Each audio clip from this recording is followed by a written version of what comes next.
آپ قرآن پر چلیں، حدیث پڑھیں بس، باقی یہ بزرگوں کی اور ان لوگوں کی کیا حیثیت ہے معاذ اللہ۔ تو اس حوالے سے اگر ایک ذہن مل جائے کہ جب صحابہ کا یا اہل بیت کا یا ولیوں کا ذکر ہو، ایک مسلمان کا طرز گفتگو کیا ہونا چاہیے؟ مسلمان ہمیشہ باادب ہوتا ہے، احترام کرنے والا ہوتا ہے۔ دیکھیں علی اصغر صاحب نے بھی پچھلے دنوں اس پر اچھا کلام کیا اور پوری قرآن کی آیت سے بتایا کہ جو جملہ بعض لوگوں کی زبان پہ آیا کہ بابے تو کوئی شے نہیں، جی جملہ بعض لوگوں کی زبان پہ آیا کہ بابے تو کوئی شے نہیں، جی تو حالانکہ یہ جو طرز ہے، یہ جو انداز ہے، جی یہ اسلامی تربیت کے بالکل خلاف۔ کچھ عرصہ سے میں نوٹ کر رہا ہوں کہ فرقوں کے بزرگ بابوں سے متعلق آپ کی زبان سخت ہوتی جا رہی ہے، الحمدللہ۔ یہ میں نے کہا الحمدللہ، انہوں نے لکھا ہے۔ خصوصاً آج کل آپ کا یہ نعرہ آپ کے اسٹوڈنٹ بڑے فخر سے لگا رہے ہیں کہ بابے شاہی کوئی نہیں۔ کیا یہ جملے آپ کی طرف سے ادا ہونا تکبر کی علامت نہیں ہے؟ نعوذ باللہ۔ یہ میں کہہ رہا ہوں کہ آپ اپنے آپ کو بزرگ بابوں سے بہتر سمجھنے لگے ہیں جن کی اسلام کے لیے اتنی خدمات۔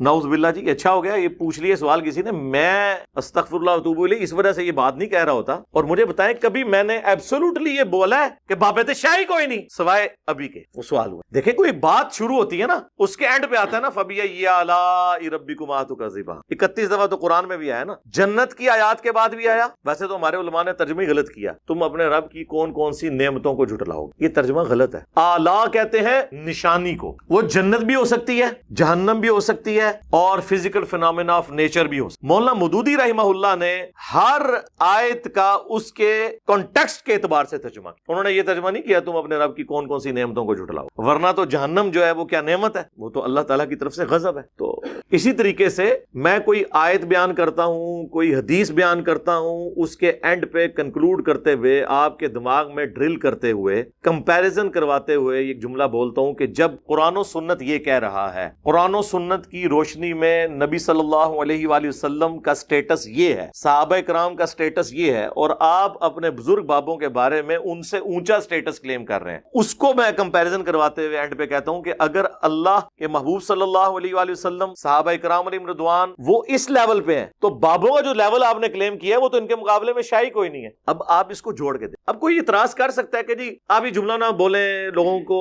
دکھ ہوگا۔ لوگوں کو تو کسی چیز سے بھی دکھ ہو سکتا ہے۔ ایک عیسائی کو آپ اگر کہہ دیں کہ سورۃ المائدہ کی آیت نمبر 17 ہے، لَقَدْ كَفَرَ الَّذِينَ قَالُوا إِنَّ اللَّهَ هُوَ الْمَسِيحُ ابْنُ مریم، بے شک وہ لوگ کفر کر رہے ہیں جو کہہ رہے ہیں کہ عیسیٰ ابن مریم ہی اللہ ہے، اور ساتھ کتنے سخت الفاظ ہیں۔ وہ تو عیسائی تو کہے گا نا کہ جی میں تو اسے حضرت عیسیٰ کی توہین شمار کروں گا۔ اللہ تعالیٰ فرماتا ہے قل، اس کے جواب میں ان سے فرماؤ، فَمَن يَمْلِكُ مِنَ اللَّهِ شَيْئًا، اللہ کا کوئی کیا بگاڑ سکتا ہے، اللہ کے مقابلے پہ کون اتنی طاقت رکھتا ہے، ان اراد ان یہلک المسیح ابن مریم، اگر اللہ ہلاک کر دے عیسیٰ ابن مریم و امہ، اور اس کی ماں کو، اولو العزم پیغمبر اور اس کی ماں اولیاء کی سردار، کوئی ولی بھی نہیں ان کو پہنچ سکتا، ایک نبی کی وہ والدہ ہیں، ومن فی الارض جميعا، اور زمین میں جتنے بھی ہیں، یعنی سارے بابے بھی ہو گئے نا، سارے کور ہو گئے، تو اللہ کا کوئی کیا بگاڑ لے گا؟ یعنی جو اللہ ان کو موت دے سکتا ہے، ان کے مقابلے میں آپ اللہ تعالیٰ کو ان کے ساتھ لا کے کھڑا کر رہے ہو، ان کو تو موت آ جانی۔ اب کوئی عیسائی سنے گا وہ تو کہے گا یار اس میں تو حضرت عیسیٰ کی تنقیص ہو رہی ہے، یہ تو بڑی بدتمیزی سے گفتگو ہو رہی ہے۔ تو یہ گفتگو کون کر رہا ہے؟ اللہ۔ اور کس لیے کر رہا ہے؟ لوگوں کو کہنے کے لیے، اے نبی تم فرما دو،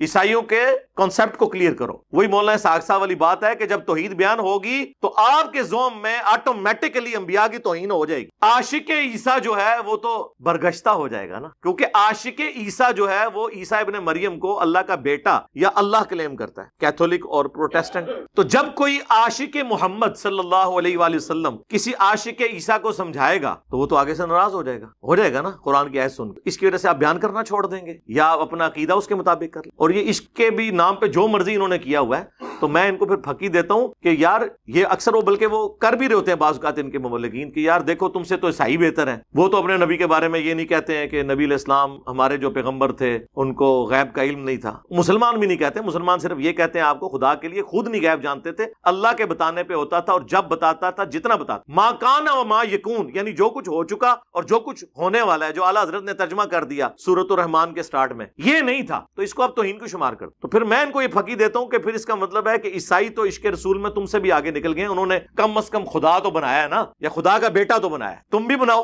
عشق رسول میں تو عیسائی مسلمانوں سے اوپر چلے گئے، لیکن ہم نہیں حرکت کر سکتے۔ ابو داؤد میں ابن ماجہ میں حدیث ہے، ایک صحابی نے حضور کو سجدہ کیا، آپ نے فرمایا سر اٹھا، یہ کیا کر رہا ہے؟ کہ یا رسول اللہ میں وہ ہیرا نامی جگہ میں گیا تھا عراق میں، وہاں پہ لوگ اپنے سردار کو سجدہ کرتے ہیں، تو آپ تو اللہ کے رسول ہیں، آپ نے فرمایا جب میں فوت ہو جاؤں گا اور تم میری قبر سے گزرو گے کیا میری قبر پہ بھی سجدہ کرو گے؟ کہا نہیں یا رسول اللہ۔ تو فرمایا پھر مجھے کیوں سجدہ کر رہے ہو؟ اگر میں سجدہ جائز سمجھتا تو بیویوں سے کہتا کہ اپنے خاوندوں کو سجدہ کریں اس حق کے سبب جو اللہ نے ان کو دیا ہے۔ انہوں نے آگے سے نہیں کہا کہ عشق دے چلے نمبر رہ گئے، یا رسول اللہ عیسائیوں نے تو اپنے پیغمبر کو خدا کا بیٹا یا خدا ہی کلیم کر دیا، ہم آپ کو سجدہ بھی نہ کریں تعظیم؟ اور یا رسول اللہ حضرت آدم علیہ السلام کو تو فرشتوں نے سجدہ کیا تھا، آپ تو امام الانبیاء ہیں، آپ کو ہم سجدہ نہ کریں؟ یہی کہانیاں بناتے ہیں نا، جوڑتے ہیں نا اس طریقے سے جب ہم یہ باتیں کرتے ہیں تو ہمارا مقصد یہ ہوتا ہے کہ آپ کے دماغ کھولے۔ باقی تو لوگوں کو تو بری لگتی ہیں باتیں، مجھے پتا ہے قرآن کی دعوت لوگوں کو بری لگتی ہے، اس لیے آپ کو صدیوں سے بتایا گیا قرآن و حدیث ڈائریکٹ نہیں پڑھنا، گمراہ ہو جاؤ گے، یہ اس کا ایکویلنٹ ورڈ، کیونکہ جو کچھ انہوں نے بتایا تھا وہ اس کے بالکل خلاف۔ لیکن اگر آپ قرآن و سنت کو پڑھیں گے تو وقتی طور پہ آپ کو کوفت ہوگی، جس طرح ایک بندے کو جب پھوڑا پیپ زدہ ہو جاتا ہے نا، اس کو جب کٹ لگایا جاتا ہے نا، اس وقت اسے ایک تکلیف ضرور ہوتی ہے، لیکن جب اس کا زخم صاف ہو کے 1-1.5 ہفتے میں ریکوری شروع ہو جاتی ہے نا، پھر وہ کہتے ہیں یار میں نے تو اتنے مہینے تکلیف کاٹی اس کی وجہ سے، جس مزار سے گزرتا تھا جھک کے گزرتا تھا، ہاں جی، اگر میں وہ گاڑی کا ڈرائیور تھا تو جو مزار آتا تھا وہ تو 10 روپے دور سے ہی سڑک پہ پھینک کے جاتا تھا، اللہ کا شکر ہے توحید پہ آئے ہوں تو سکون ہو گیا، یہ پھوڑا جب سے ختم ہوا ہے ایک اللہ کا ہو گیا ہوں، لیکن اس وقت چیرا لگتے ہوئے تو تکلیف ہوگی، مجھے پتا ہے، مجھے کسی کے بابوں سے کوئی لینا دینا نہیں ہے، بابوں کے مقابلے پہ میں اپنے آپ کو نہیں لا رہا ہوتا، کتاب و سنت کو لے کے آ رہا، اب چونکہ وہ ہے ہی اس کے مقابلے پہ ہے تو اب میں کیا کروں؟ میں تو کچھ نہیں کر سکتا۔ اب اگر میں قرآن سے یہ آیت بیان کروں، سورہ الانعام کی آیت نمبر 15 جو سورہ یونس میں بھی موجود ہے، سورہ الزمر میں بھی، قل انی اخاف ان عصیت ربی عذاب یوم عظیم، اے نبی تم فرماؤ کہ اگر میں بھی اپنے رب کی نافرمانی کروں تو مجھے بھی اس بات کا ڈر ہے کہ بڑے دن کا عذاب مجھے بھی آ پکڑے گا۔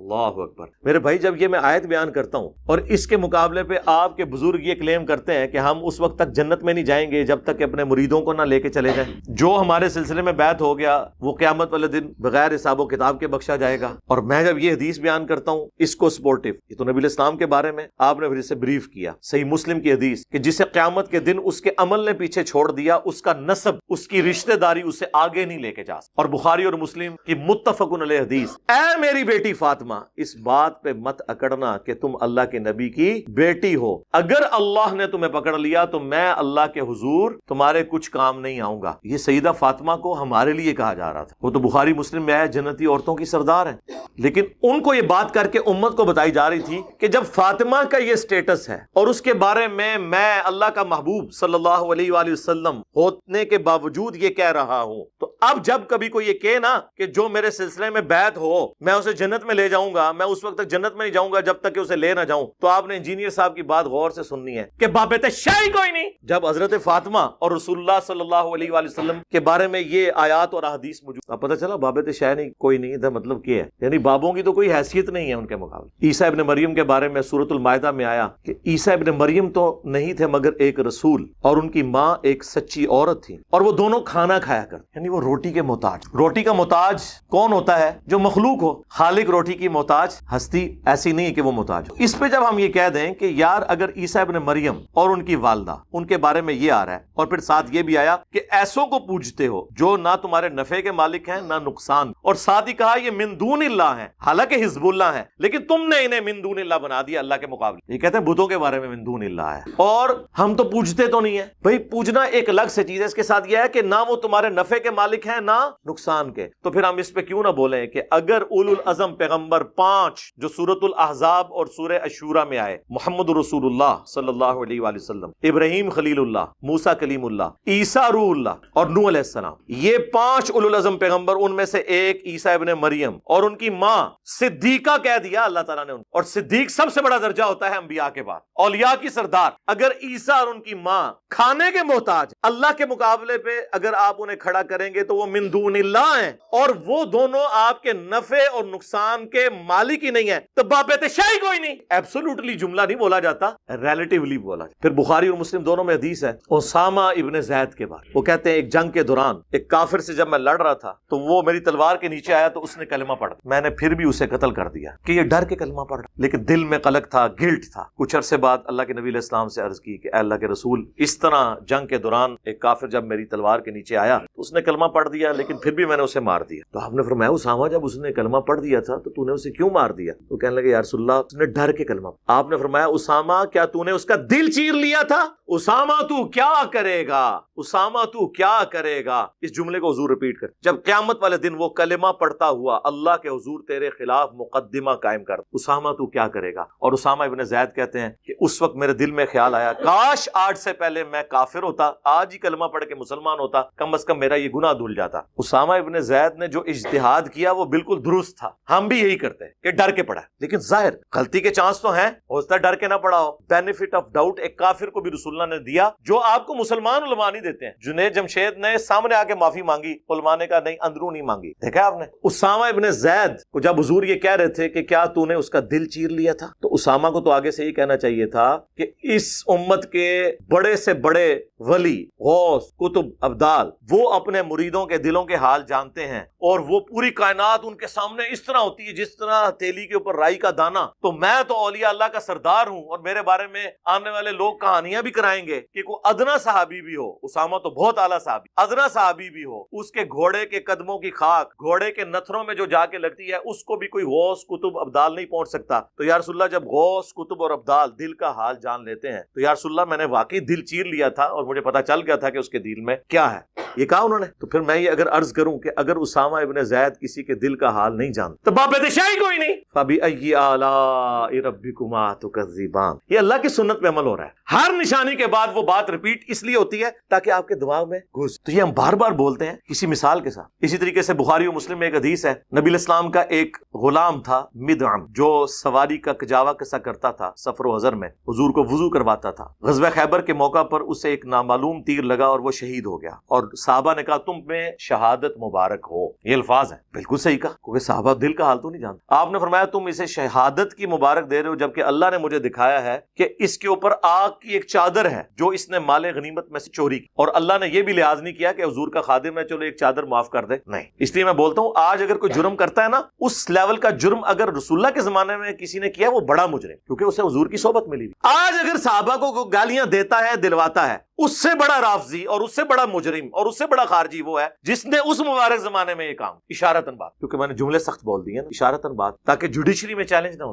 فلاں فلاں کر. تو صحابہ کرام اٹھے, اپنے گھروں کو گئے. اگر کسی نے ایک رسی کا ٹکڑا بھی یہ کہہ کے اٹھایا تھا نا کہ اس کی تو کتنی ورتھ نہیں ہے مال غنیمت میں, کیونکہ مال غنیمت کا سامان وقت کے حاکم نے تقسیم کرنا ہوتا ہے, اور اس وقت رسول اللہ تھے صلی اللہ علیہ وسلم, ان کی اجازت کے بغیر نہیں ہو سکتا تھا. لا کے واپس بیت المال میں جمع کروایا. اب یہ حدیث بیان کرنے کے بعد جب میں یہ کہتا ہوں کہ صحابہ کرام کو تو اپنے سامنے پڑی ہوئی ایک صحابی کی لاش کے اوپر آگ کی چادر نظر نہیں آئی ہے. آپ لوگ اپنے بزرگوں کے بارے میں کلیم کرتے ہیں کہ وہ عذاب قبر دیکھ لیتے ہیں, انہیں کشف القبور ہوتا ہے. اگر صحابہ کرام علیہم رضوان سامنے میت کے اوپر جو آگ کی چادر ہے اس کو نہیں دیکھ سک رہے تو بابت شاہی کوئی نہیں. فَبِأَيِّ آلَاءِ رَبِّكُمَا تُكَذِّبَانِ. تم اپنے رب کی قدرت کی کون سی نشانیوں کو جھٹلاؤ. تو یہ مثالیں میں اس لیے دے رہا ہوتا ہوں تاکہ آپ کو بات سمجھ. اسی طریقے سے بخاری مسلم میں حدیث ہے, نبی علیہ السلام ایک جگہ سے گزر رہے تھے تو آپ رک گئے, آپ کی سواری بدک گئی, کیونکہ بخاری میں یہ آتا ہے کہ عذاب قبر اس طرح کی جو چیزیں ہیں وہ جنوں اور انسانوں کے علاوہ تمام مخلوقات ان کی آواز, انسان نہیں سن اس کی. اب یہ جو کہتے ہیں نا جی گورے کا موبائل دور سے سن لیتا ہے تو اللہ کا ولی کیوں نہیں سن سکتا, یعنی آپ موبائل کو اوپر کر رہے ہیں. سر موبائل تو چھڑ دو, آپ تو پرندے سے افضل ہے نا, آپ اڑ کے بتائیں. پرندہ اڑ لیتا ہے, ولی کی نہیں بات کر رہا, ولی کا جو مرید ہے چمگادڑ اڑ لیتی ہے. تسی چمگادڑ تو بھی گئے گزرے ہو, میں نام ہی انہاں جانوراں دے لینے جے تانوں وٹ چڑھے. گدھ تو بھی گئے گزرے ہو, کوے سے بھی گئے گزرے ہو, چیلوں سے بھی گئے گزرے ہو. اشرف المخلوقات ہو لیے کہ ہمیں اللہ نے اس ڈومین میں بس اتنی دی ہے صلاحیت, اس سے بڑھ کے نہیں. وہ کہتے ہیں جی نبی جب خچر پہ بیٹھا تو خچر کو بھی علم غیب آ گیا تو بزرگوں کو کیوں نہیں آتا؟ بھائی جو 7 بزرگ تھے ان کو تو کوئی نہیں آیا, وہ اس لیے آتا ہے اسے کہ وہ ویسے ہی سنتا ہے, علم غیب سے نہیں, ویسے ہی سنتا ہے. وہ جانور ہے, وہ مکلف نہیں ہے. جن اور انس کے علاوہ ہر مخلوقات سنتی ہے. یہ تو بخاری کے الفاظ ہیں. آپ نے فرمایا ان 2 قبر والوں کو عذاب ہو رہا ہے, ایک پیشاب کے چھینٹوں سے نہیں بچتا تھا, دوسرا چگلی کھایا کرتا تھا. پھر آپ نے ایک ٹہنی توڑ کے دونوں دو ٹکڑے کر کے دونوں قبروں پہ لگائے اور کہا جب تک یہ ہری رہیں گی ان کے عذاب میں تخفیف ہوگی، حضور کی برکت سے۔ اور مسلم شریف میں تو الفاظ ہیں، میں نے اللہ سے ارادہ کیا کہ میں تمہیں عذاب قبر سنوا دوں، دکھانا نہیں، نہ وہ تو کوئی تک ہی نہیں سکتا، لیکن مجھے ڈر ہوا کہ اگر تم نے عذاب قبر کی چیخیں وہ سن لی نا،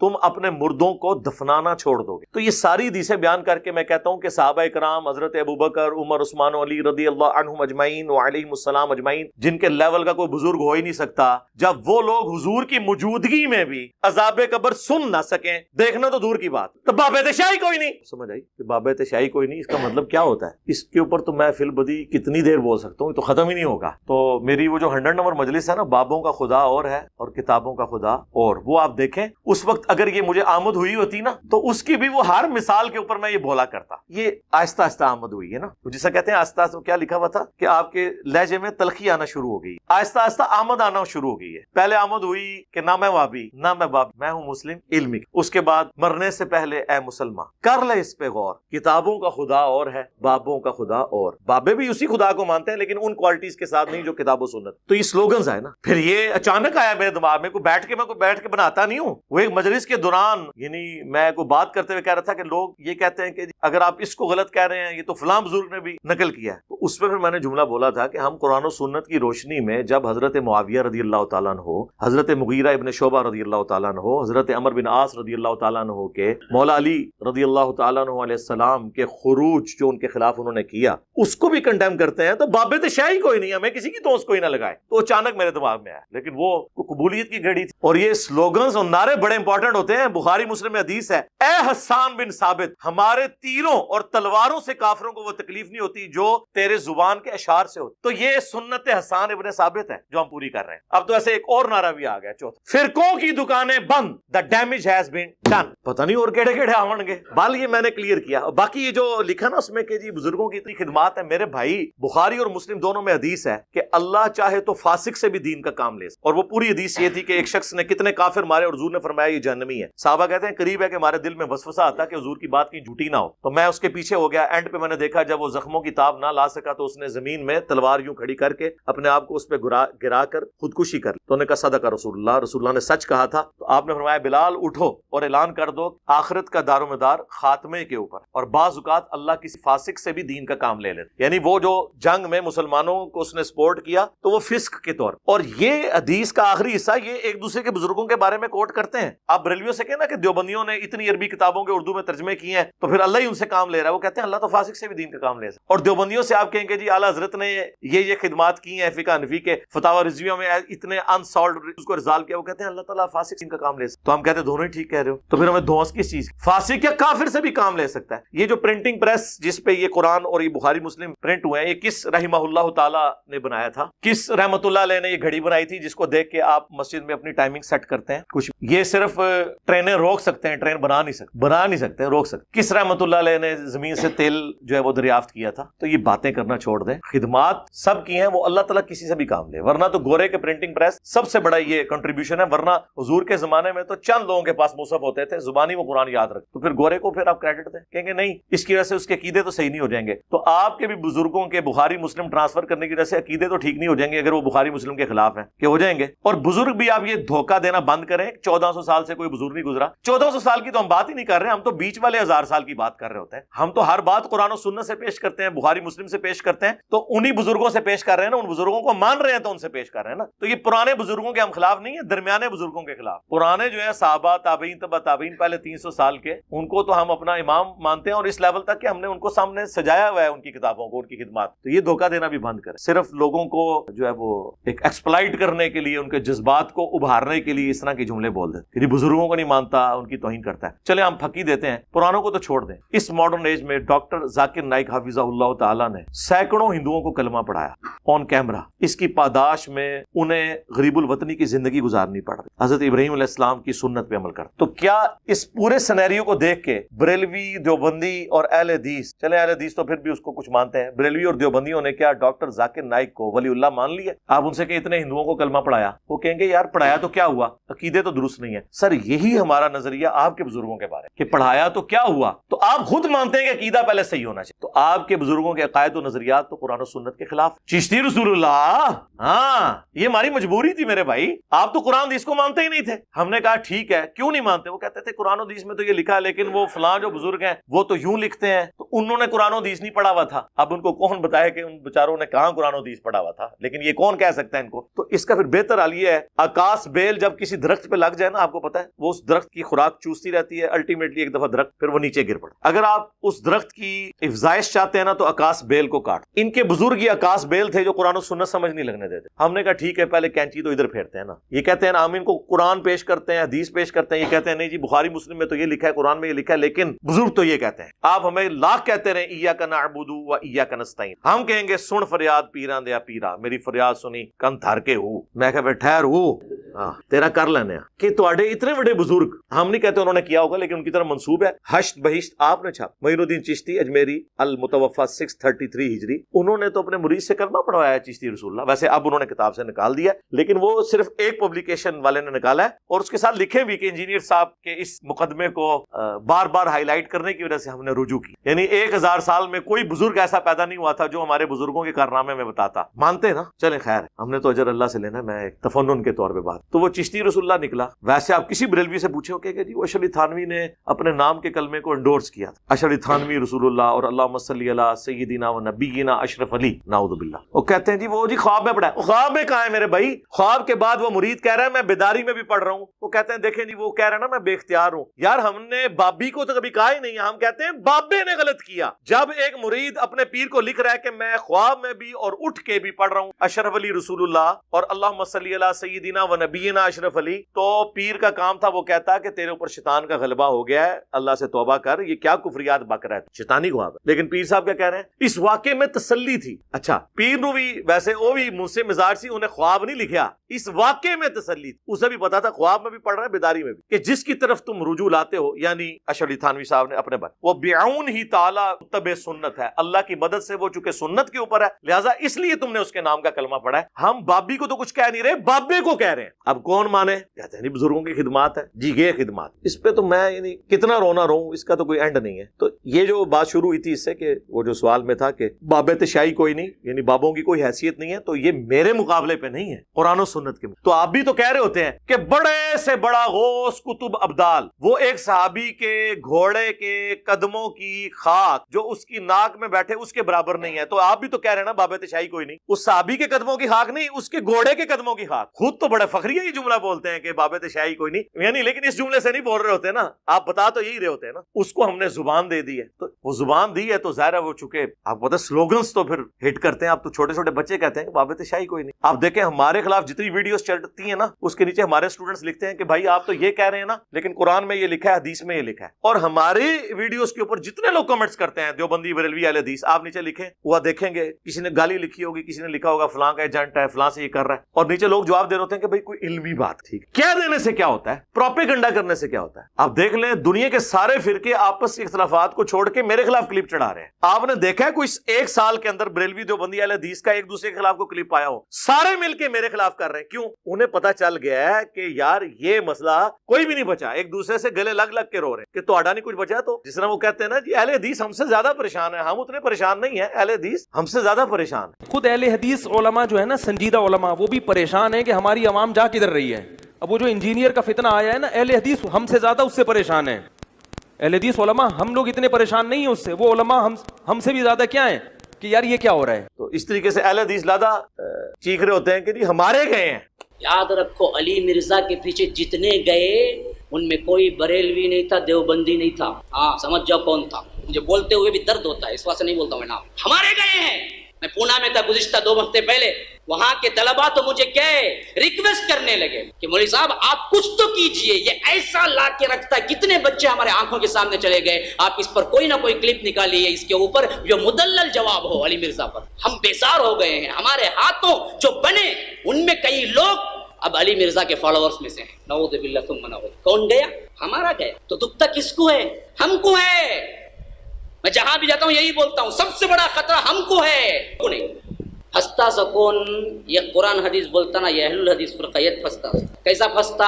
انجینئر علی مرزا انہیں دلیل سے بولتا، بھائی کیا بولتا بھائی انہیں۔ اچھا اصل میں مسئلہ کیا ہے، یوٹیوب اتنا پھیل گیا ہے کہ کس کا سننا کس کا نہیں سننا نہیں معلوم، پتہ ہے۔ پہلے یہ متعین کرنا چاہیے ہم علماء کو، تاکہ عوام کو صحیح نصیحتیں ملے کہ ان کا سنو، ان کا نہ سنو۔ وہ سارے تھے گئے نے، لیکن گئے کدھر؟ ہمارے پاس تو کوئی نہیں آیا، نہ ہم نے کوئی چندہ بھوک بنائی، نہ کوئی مدرسہ بنایا، نہ کوئی مسجد بنائی، نہ کوئی پیری مریدی شروع کی۔ آپ کے پیچھے نمازیں پڑھتے ہیں، آپ کوئی چندے دیتے ہیں، اب کیا مسئلہ رہ گیا پیچھے؟ یا تو نا یہ لوگ چھوڑ دیں، اور یہ میں آپ کو پریڈکٹ کر رہا ہوں کچھ عرصے کی بات ہے انشاءاللہ تعالی۔ ان علماء کی اور ائمہ مساجد کی حیثیت صرف ایک روڈ لائنر کے ڈرائیور جیسی ہو انشاءاللہ۔ جیسے آپ سفر کرتے ہیں نا، آپ کو اس سے غرض نہیں ہوتا کہ یہ جو ڈرائیور ہے اس کا عقیدہ کیا ہے، کون ڈرائیونگ کر رہا ہے، آپ چپ کر کے اپنا بیٹھتے ہیں گاڑی میں، منزل پہ اتر جاتے ہیں۔ آنے والی نسلیں بھی مسجد میں، ان کو اس سے کوئی غرض نہیں ہوگا یہ مسجد کس کی ہے، امام مسجد کون ہے، داڑھی اس کی پوری ہے، کام ہے کس فرقے کا ہے۔ جسے سواری بیٹھ کے اتر جاتی ہے نا، یہ بھی لوگ جایا کریں گے اپنے بچوں کے ساتھ، نماز پڑھ کے باہر نکل آئے گا۔ یہ خود بس امامت اور چندوں کو دیکھیں گے، عوام ساری کی ساری علمی کتابی مسلم ہو انشاءاللہ۔ اور یہ کوئی فرقے کا نام نہیں، یہ قرآن سے میں نے ڈیڈکٹ کیا ہے۔ ایتونی بکتاب من قبل ھذا او اثارۃ من علم ان کنتم صادقین، سورۃ الاحقاف آیت نمبر 4۔ اے نبی اگر یہ آپ سے بحث کریں تو ان سے کوئی علمی بات کرو، کوئی کتاب لے آؤ قرآن سے پہلے بھی جو شرک کی تعلیم دیتی ہو۔ قرآن وہی تعلیم دے رہا ہے جو اگلی کتابوں نے دی، یا کوئی انبیاء کے آثار علم کے ہوں۔ ایتونی بکتاب من قبل ھذا او اثارۃ من علم، علم بھی آ گیا، کتاب کو صادق۔ اسی کو ہم نے پریزنٹ کیا تھا کہ نام ہے باب، نام ہے باب، میں ہوں مسلم علمی کتابی، لیکن کہتے ہیں یار یہ بابی کہہ دیا جی، ٹھیک ہے جی، وہ وابی کہہ دیا، وابی تو خود آپ کہہ رہے تھے ایک دوسرے کو، ٹھیک ہے۔ پھر میں نے سافٹ کیا نعرے کو کہ مرنے سے پہلے اے مسلمان، کہتے ہیں پیار سے میٹھی میٹھی باتیں، تو میں نے یہ التجا ہے نا کہ مرنے سے پہلے اے مسلمان کر لے اس پہ غور، کتابوں کا خدا اور ہے، بابوں کا خدا اور۔ پھر بھی ان کو بات سمجھ نہیں آئی ہے، تو پھر ظاہر ہے جب اتنا کچھ ہو رہا ہو تو کبھی کبھار پھر انسان سے کوئی ایک وکھرے جہاں کے اندر کو بات نکلی جاتی ہے نا کہ بابے تو شاہی کوئی نہیں نکلی نا، تو یہ ان ساری باتوں کے بعد اور اینڈ پہ وہ جب کسی بندے کو دفنایا جاتا ہے نا، اس کے بعد وہ مٹی ڈال کے اس پہ پانی ڈالتے ہیں تاکہ وہ قبر سے مٹی ادھر ادھر بکھرے، وہ یہ اب ڈال دیا۔ فرقوں کی دکانیں بند، the damage has been done۔ صلاۃ بر محمد و آل محمد، اللہم صلی علی محمد وعلی آل محمد۔